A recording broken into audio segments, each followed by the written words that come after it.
From Dr. W.J. Brendel, author of Cryptids and Monsters of North Carolina, comes a haunting new true history. Heretics of the Harvest Moon, the true story of the witch trials. A tale of fear, faith, and fire that shaped centuries of persecution. Available now on Amazon and at wjbrendel.com.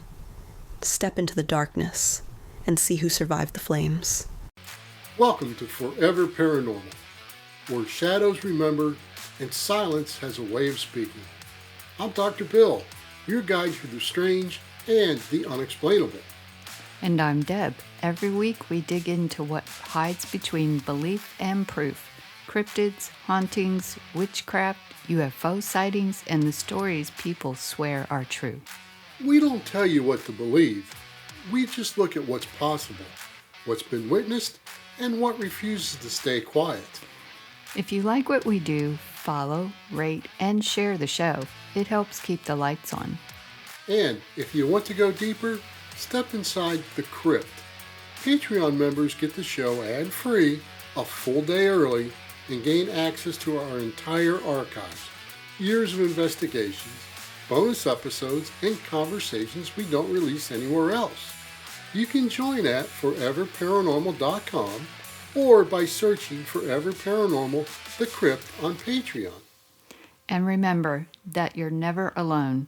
If you ever need someone to talk to, the Suicide and Crisis Lifeline is 988.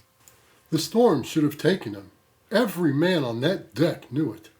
The hull groaned under the pressure it wasn't built to survive.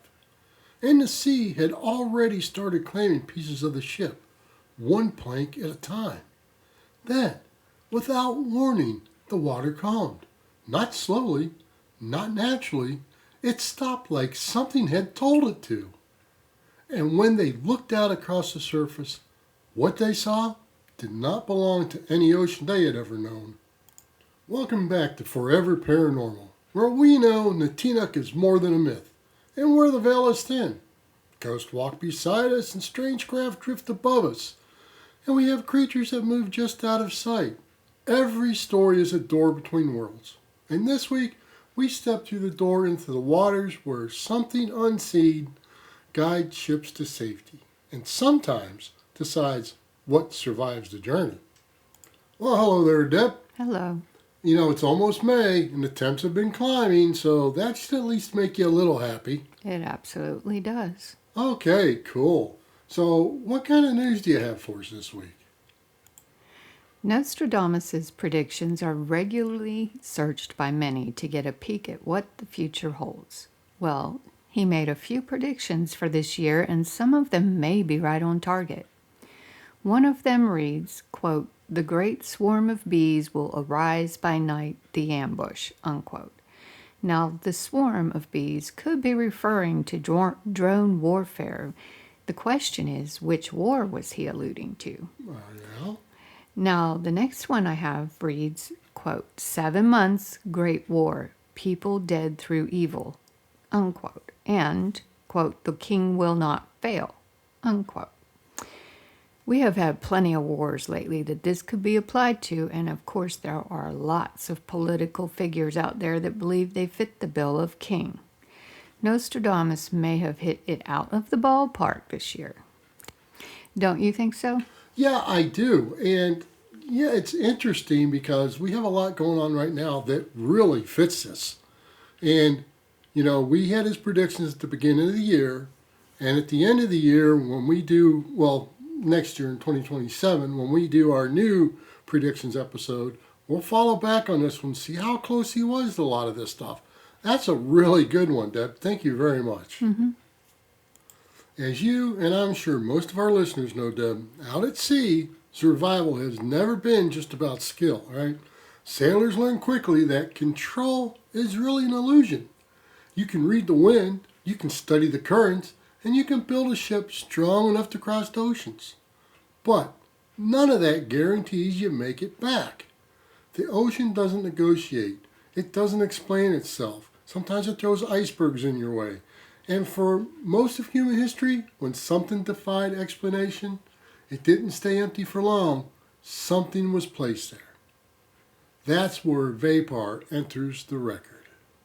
In texts like the Ars Goetia, which is part of the larger grimoire known as the Lesser King of Solomon, Vepar is listed as the 42nd spirit, a great duke, sometimes described as a great duchess.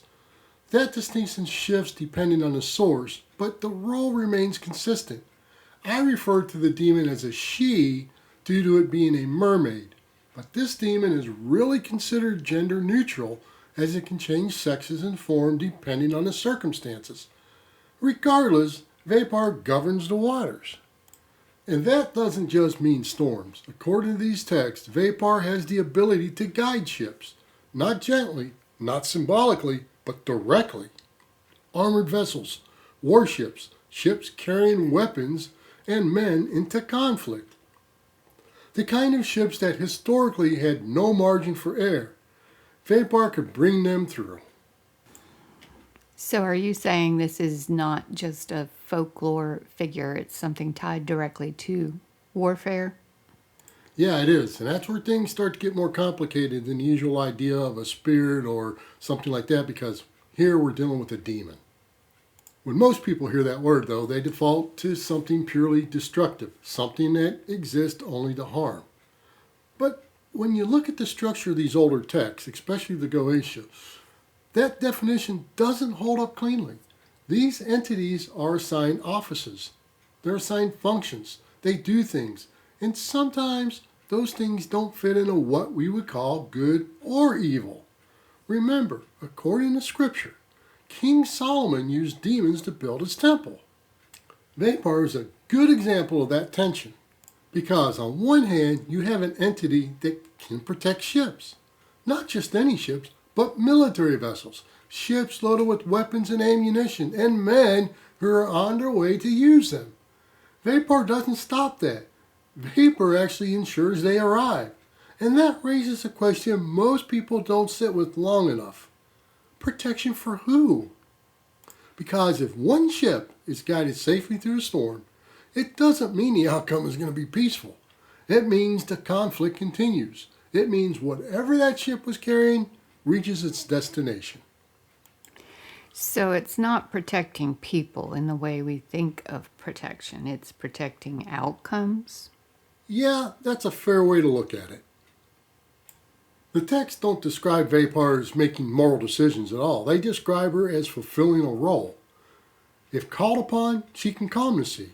She can create the appearance of fleets where none exist. She can move ships through water that would have destroyed them. And historically, that kind of control over the ocean would have been almost unthinkable. You have to remember what the sea represented for most of human history. It wasn't just distance. It was a risk layered on top of risk. Storms, disease, navigational errors, structural failure. Entire crews could disappear without a trace. So, when something changed that outcome, when a ship that should have been lost suddenly wasn't, well, people didn't shrug that off. They looked for a cause like they always do. And in systems like that one outlined in the Goetia, that cause had a name. Vepar. Often depicted as a mermaid or a siren, though some later interpretations shift that image into something more grounded, a figure dressed in red, sometimes armored, sometimes described in a way that feels less mythological, and more like a presence that belongs in the same world as the people invoking it. That shift in appearance matters, because it suggests that even with these traditions, there wasn't one fixed way to understand what Vepar was. Some saw her as something tied directly to the sea, something almost elemental. Others saw her as something that could step into the human world more easily, something that could operate maybe alongside it. Mermaids aren't exactly friendly in a lot of stories. Isn't that correct? Yeah, they're not. Mermaids and sirens in older traditions are rarely benevolent. They lure, they misdirect. They exist in that same space where beauty and danger overlap. And that lines up with what Vepar is described as doing. Because beyond guiding ships, Vepar can also create illusions. The sea can appear full of vessels that aren't there. entire fleets where there should be open water. And if you think about that in a historical context, that's just not eerie, that's strategic. A fleet that appears larger than it is can change the outcome of an encounter before it even begins. A ship that thinks it's surrounded just may retreat, or it may move into a position it otherwise wouldn't have taken. So again, you're looking at something that isn't just chaotic, it's functional. And that's where this discomfort starts to build. Because the same presence that can save a ship can also manipulate what the other ships see. It can alter perception. It can influence decisions without ever physically touching anything. And for the sailors on that deck, the ones who just watched the storm stop in a way that made no sense, that's where the experience shifts. Relief doesn't last very long when you realize the thing that saved you isn't something you understand, and it may not be something you can trust. I mean, there's a point where survival stops feeling like relief and starts feeling like a question. The storm had ended too cleanly. The water lay flat in a way that didn't match what had just happened. Men who had spent their lives at sea knew what calm looked like. This wasn't it. This felt held in place, like something was pressing its hand down on it, holding it. And then they saw them, ships, dozens of them, sitting low in the water, stretched across the horizon in every direction. No flags they recognized, no movement, they were just there. I thought Poseidon was in charge of the sea. Well, yeah, sort of. In Greek tradition, Poseidon represents the sea itself. He is the godlike authority, the force behind the sea. What we're talking about here comes from a completely different system. In texts like the Ars Goetia, part of the Lesser Key of Solomon books, right? Entities like Vepar aren't the ocean. They operate within it. They have defined roles. They can influence conditions, but they can't embody them. And one of those influences is perception. The sea appearing full of ships isn't just a detail buried in some old writing. It points to something specific. The ability to create a reality that feels convincing enough that someone acts upon it. For a crew already shaken by a storm, that kind of illusion doesn't need to be perfect. It really just needs to be believable. Men begin to count what they see. They try to identify formations. They look for movement, for signals, for anything that tells them whether they're really surrounded. And the longer they look, the more certain they become that what they're seeing is real. But there's a problem because there's no sound, there's no creaking wood, no shouted orders, no sails adjusting to the wind that is no longer there, just stillness. And that's where the feeling shifts, because the ocean is never silent like that when it's full of ships. So what do they do in that situation if they don't trust what they're seeing? Well, they would react the only way they could, making decisions based on what felt most threatening to them. I mean, turn the ship, change the course, prepare for contact that might never come. And every one of those decisions could be shaped by something that, as we know, actually wasn't there. That's the part that makes this different from simple folklore. Because this isn't just a story about a creature in the water. It's about influence, about altering what people perceive in moments where those perceptions matter the most. And when you connect that back to Vepar's role in guiding ships, it creates a tension that doesn't resolve cleanly. Because if she can lead a vessel safely through a storm and also create the appearance of threats that don't exist, then control isn't just about the environment, it's about the people inside of it. That sounds less like protection and more like control. But yeah, it can be both. That's the part people tend to miss, because we like to separate those ideas in our minds, right? Because protection feels safe, control feels invasive. But in environments like the open ocean, the line between those two can disappear pretty quickly. Guiding a ship through a storm means altering its path, influencing decisions, steering outcomes, and if the same presence can also manipulate what the crew believes is happening around them, well, then the difference between being saved and being directed really becomes harder to define, Deb. And that's the part that doesn't stay at the level of perception. Because Vepar's influence, according to those same sources, don't stop with the sea or what people see on the surface. It actually extends into the body. So is this the part where it starts getting darker? Yeah, it does, because she's actually a demon. In the descriptions tied to Vepar, there's a specific kind of harm mentioned. It's not sudden, it's not violent, it's, not like we would imagine it to be. It's slower than that, it's more invasive. Wounds that don't heal. Infections that spread in ways that don't make sense to the people experiencing them. Flesh is just breaking down. The body is actually turning against itself. Then the detail that stands out more than anything else, yuck, worms breeding within the wound, feeding on that tissue that should still be alive. But now, from a modern perspective, you can look at that and recognize what sailors were actually dealing with historically probably. Poor sanitation, limited medical knowledge, injuries that became infected in environments where treatment options were pretty much non-existent. History tells us they would use maggots to eat the infection areas of a wound. They did that a lot. But that explanation doesn't erase what it felt like to them. Because when something like that happens, when a wound changes in a way you can't control and can't understand, it doesn't feel like biology to them. It feels like something is being done to you. And in systems like that one produced in the Goetia, that experience is given a source. Vepar is described as having the ability to cause that condition, and just as quickly, the ability to remove it. So can it inflict it or heal it? Yeah, see, all the above, both. And that's where her dual nature becomes impossible to ignore. The same presence that guides a ship to safety can turn a minor injury into something that consumes a person from the inside. And that same presence can stop it just as suddenly. And there's no gradual recovery described, no process. It begins and it ends, which puts the crew in a position that isn't just physical, it now becomes psychological.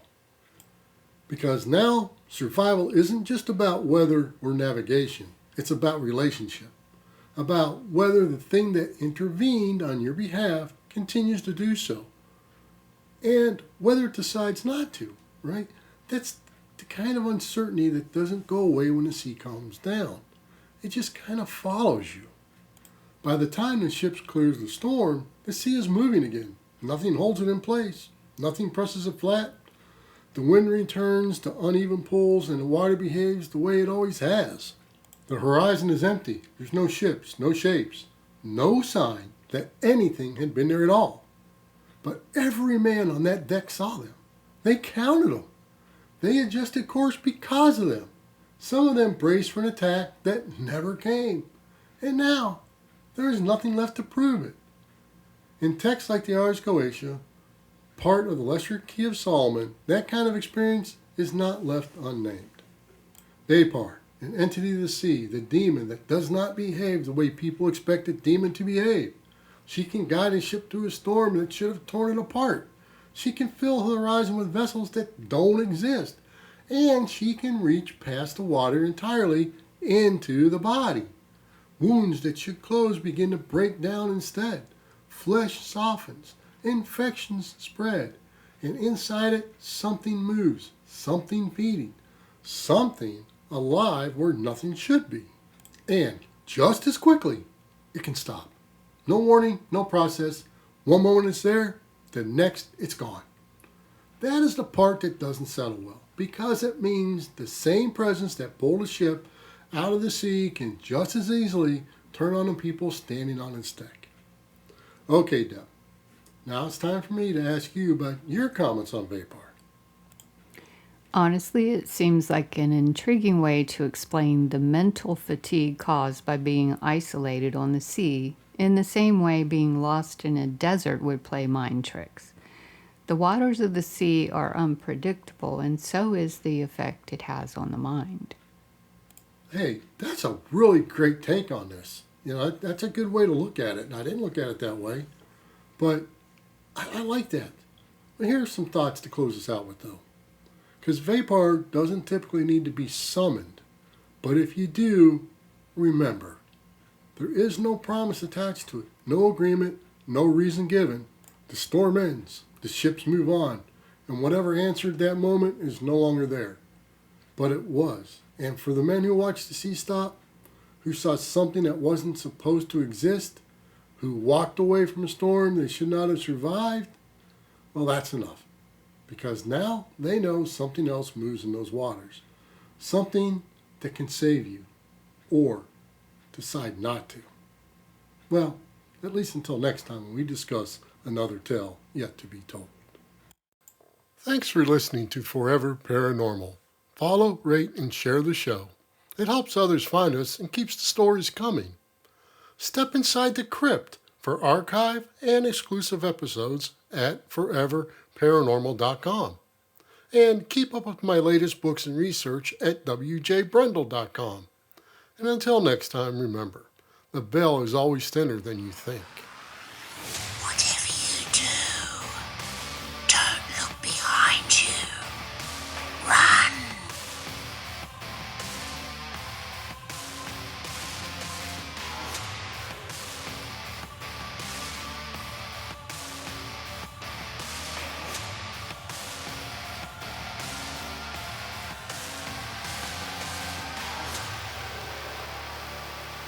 If you've missed an episode or want to hear them all, step inside the crypt. It's where every past episode of Forever Paranormal lives, along with exclusive bonus shows you won't hear anywhere else. Join us at foreverparanormal.com and unlock the archives.